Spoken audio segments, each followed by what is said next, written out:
Hey, welcome back to today's video. We've got a lot today because I've been behind, I've been slacking. I know. We got Pewdiepie, Jefferies, Michelle Hackerly, Onision people. Oh, there's a lot. But all that and more as the Rep reports. So apparently PewDiePie has unfollowed every single person on Twitter except for one. We'll get into that, but why did he do this? On March 14th, he released a tweet saying, "Just heard the news about the devastating reports from New Zealand. I feel absolutely sick in having my name uttered by this person." If you guys are unfamiliar, there was a tragedy in New Zealand. I'm not gonna go into details of that, but the perpetrator, the person that did this heinous act, said PewDiePie's name.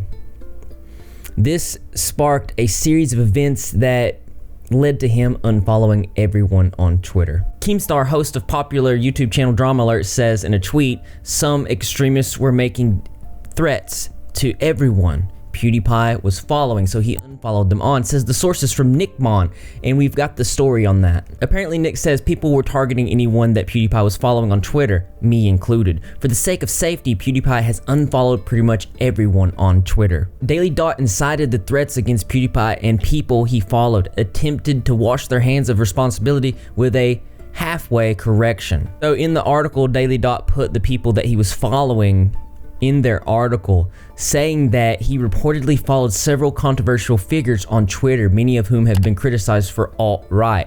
Later correcting, 29-year-old YouTuber PewDiePie is not responsible for the New Zealand shootings. We shouldn't shift blame from the apparent Neo, who allegedly... We've come to know for a while now that news articles have been targeting PewDiePie, and this just shows you how dangerous this type of thing can be. I think that these news articles need to really pay attention to the things that they're saying and putting into their articles, because it can cause a lot of dangerous things to happen. But I'm interested in what you guys think about that.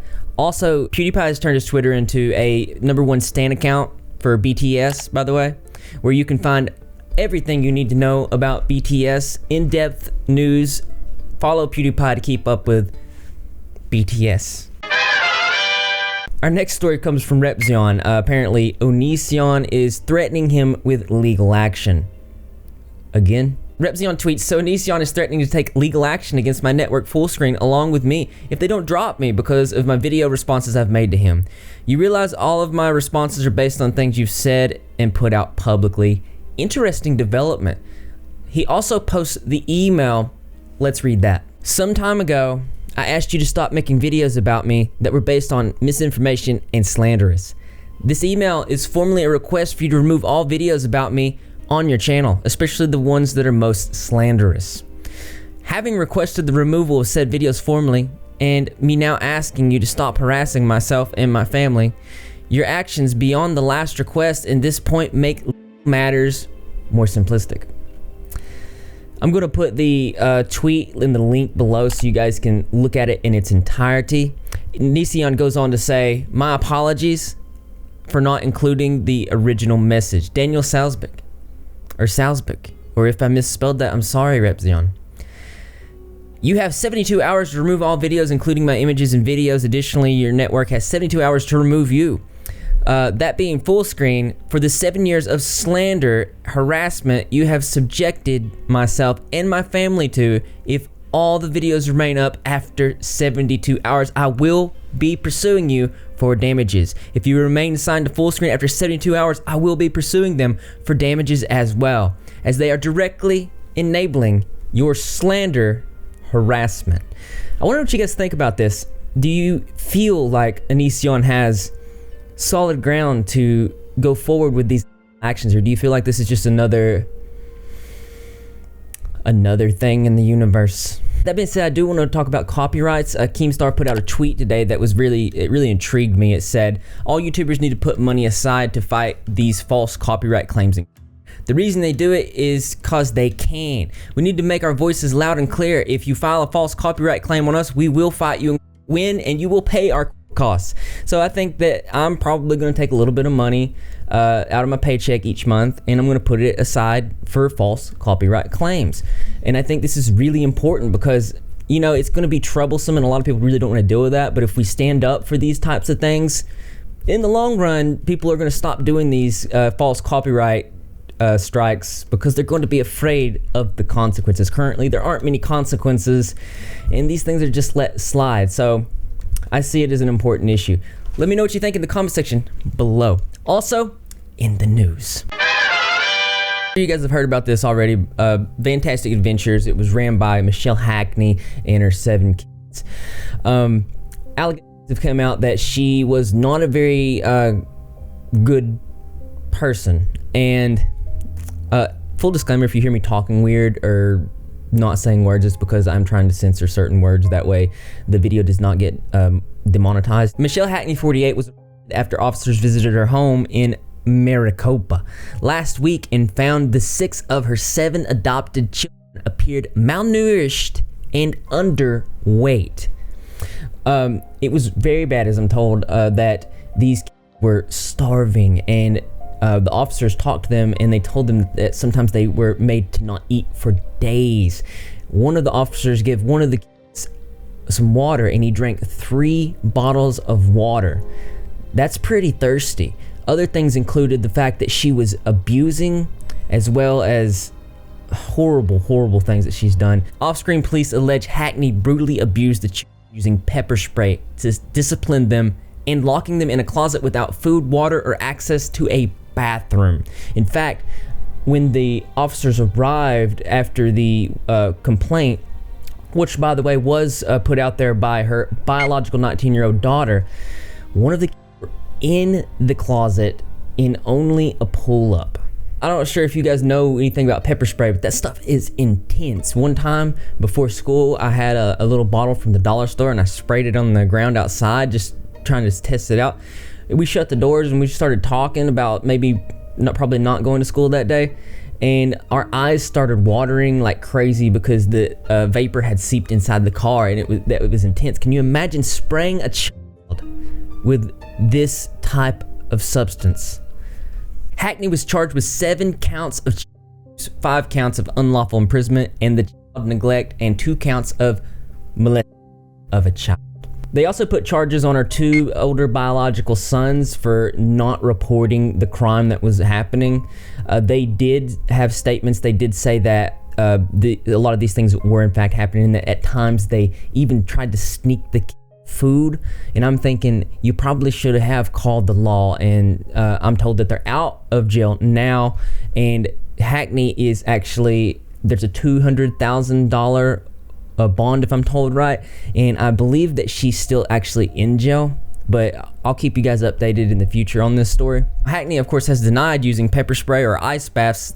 That, yes, I forgot to mention, she made them take ice baths, and she did these types of things if they didn't listen to her and do what she wanted them to do on screen. She said that her closet was not used for punishment, and she acknowledged she spanked the children, required them to stand in the corner for punishment, in addition to grounding them. But testimonies from these kids, at times they were too scared and too shaky to even talk about it, told otherwise. One kid saying that he was even afraid to eat the chips an officer offered him because he didn't want her to smell the food on his breath. YouTube released a statement which was very similar to the statement they always release during these types of scenarios, saying, "We work closely with leading safety organizations and other industry to protect young people. When we were made aware of the serious allegations of this nature, we take action, which may include suspending monetization or, upon conclusion of an investigation, terminating channels," which they did in fact terminate the channel Fantastic Adventures. Before even the charges were placed, they demonetized all videos on the platform. So it does seem like YouTube is trying to do their best, and I can understand why it's really hard to keep up with every single person on the platform that does something wrong.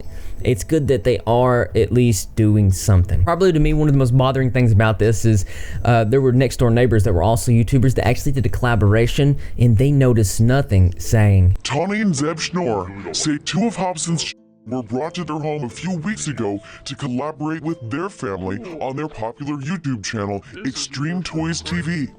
They say they were shocked to hear about the alleged abuse and deleted any videos they made with them. I just wish there was something I would have seen. They would have reached out. I mean, I was one-on-one with these and there was no sign that they were in danger. This is obviously very horrible and something that you wish wasn't happening, but I want to hear what you guys think about this. Let me know in the comment section below. Lastly, in the news, Jim Jefferies. If you're unfamiliar with who that is, Geoff James Nugent, known professionally as Jim Jefferies, is an Australian stand-up comedian, political commentator, actor, and writer. He's best known for his work in American television, having starred in the FX sitcom Legit and Comedy Central's late-night comedy Jim Jefferies Show.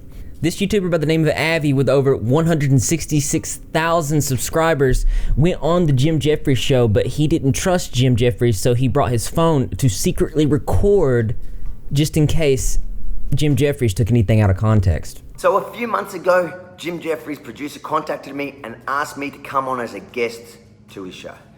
Now, I agreed with two conditions. One, there'll be no neo-Nazi or Nazi sympathizers on the same segment, because I don't want to be aligned to them and I don't want to give them any legitimacy or anything like that. Common sense. The second one was that they don't cut my answers from one question and put it to another. Now, to my horror, but not my surprise, they did exactly both. Now, I'm going to put this video in the description so you guys can check it out, and you'll see that he's correct. They tried to make him look bad. If he didn't have this secret recording going on, the world would have probably thought that he was bad. And I'm gonna go ahead and point this out. This is why context matters. You can't just read messages. You just can't hear pieces of video. You need the context. It's always best to go to the source. And I'm glad, for one, that he was recording this, because Jim Jefferies said some horrible things, as you will see. I might sound like a hippie saying this. What gives anyone the right to tell anyone where they can and can't live? When you import this culture, what do you think's going to happen? Australia's going to end up the same shithole that they came from, that they were escaping. Watch how Jim Jefferies has edited this last clip to make me look like an ass. See what I really said. What gives anyone the right to tell anyone where they can and can't live? Really? Borders, I know borders, but wouldn't it just be nice if we got to a place in society where we had a utopia, where we all just lived as on a level, I agree. You may say I'm a dreamer, but I think most people, sensible people would agree with you in theory. Yeah. But in practice, it's not. It goes against human nature. It just doesn't work. You bloody scumbag, Jim. You see those rubbish edits through the entire segment. I don't even need to show you. You get my point. They put one answer to a different question. But today, what I really want to show you is how Jim Jefferies speaks about Islam. So that in itself is pretty bad, and that pulls into question any type of interview that you've ever seen with Jim Jefferies. Probably he did the same thing, and probably a lot of people were hurt by what he has done. But what's worse is what he said. Well, just look. When he thinks the cameras aren't rolling, or when he knows he can cut it out. So Muhammad is considered the perfect man. Right, yes. Okay? You can't draw a picture of it. No, don't you dare, don't you dare. I've got enough death threats on me, brother. There he is. Jesus Christ. There he is. He looks like a wobbly ghost. He's finally going to understand Islam after this shit comes out. That's what you do, Jimmy, when you think no one's going to see it. Now, I don't actually have a problem if you draw Muhammad, to be honest. That's me. But people like you call me an Islamophobe because that riles up, that upsets, that, in your words, triggers the Muslim into violence. Now, I wonder when this goes far and wide, and help it, share it around, let the world see. I want to see if the leftists condemn Jim. And even more so, what I'm interested to see is the people that he is hell-bent on protecting, the people that he is fighting so hard to let into Australia and the US. Let's see how they react when they see him mock their prophet. You know what the punishment for blasphemy is, Jim? I wish you luck, brother. But it gets worse. Watch what he says when the cameras aren't rolling. I'm not a big fan of Islam. I think that wearing a burqa is stupid and demeaning and all these things. Islam or dingo? Islam and dingo sneaky? Yeah. Probably both. Probably both. Dangerous? Right. Probably both. Probably both. The dingo ate the baby. It turned out it did eat the baby. If it ate a bloody Muslim, it would have vomited. No, I don't actually agree with that shit. I'm only joking. But that's not funny. You're talking about fucking killing kids. That's crossing a line. There's a fucking line. We'll edit this bit out. I never look bad in these interviews. He's right. Jim never looks bad in his own segments. He edits it perfectly. And 9 out of 10 times he wins. He makes people like me look bad. Like Jordan Peterson look bad.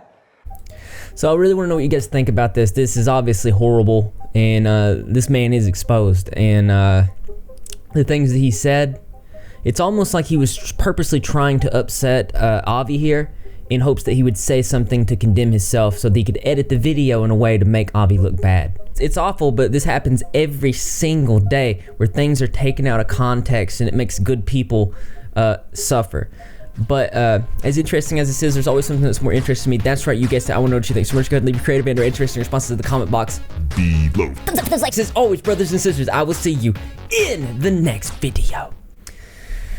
Well, there was a lot of news, and it's my fault because I just I wasn't on it this month. A lot of things have been going on at home and in work, and I've been trying to keep up. But let's give a congratulations to Shane Dawson getting engaged. As you can see, him and Ryland have been engaged, and it's super sweet, and we wish them nothing but the best. And I'm glad that we could end this video on a positive note. I'm also going to have new merch coming out with a design where Greg the cat is on the Iron Throne. Of course, in preparation for the last season of Game of Thrones. Because I know that you're repping for Ripping Your Gig, and how do you do that? All you gotta do is subscribe, notification, turn on, be in the comment section every single video, because I'm gonna be there. Greg the Cat's gonna be there, and the rest of the Rep Squad community as well. And I expect to see you there too, because this channel loves you. I think I'm gonna go jogging. Do do do do do do do.